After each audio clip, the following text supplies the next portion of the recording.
এটা কোনো ডাক্তারের রোগ নয়। কিছু তাই বলছি, যেভাবে হোক এই মেয়েটাকে যেখান থেকে এনেছি আজকের মধ্যে সেখানে পৌঁছে দেন। আমরা এই মেয়ের সাথে এক বাড়িতে বাস করতে পারবো না। তুমি কি বলছো মা? এটা তো একটা রোগ। এটা সালমার কি দোষ? দেখ, আমি ওসব কিছু জানিনি। ওকে ওকে রেখে আসতে বলেছি, এক্ষুনি গিয়ে রেখে আয়। তুই কি বললি? আমাকে বাড়ি থেকে বের করে দিবি? এই বাড়ি আমার। তোরা দখল করে বসে আছিস। তোদের কাউকে আমি ছাড়বো না। কাউকে ছাড়বো না। বাবা, মা, দাদা দেখো।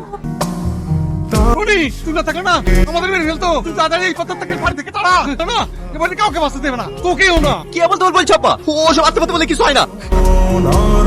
পুরনো বাড়িতে একটা মেয়ে চুল করে বেড়াচ্ছে, কাছে কি দেখি আমাদের সেই নতুন বৌমা। এসব তুমি কি বলছো যতীন কাকা? এটা কিভাবে সম্ভব? সালমা তো ঘরে আছে। আমি সত্যি বলছি ছোট বাবু, আমি নিজের চোখে দেখে আসলো।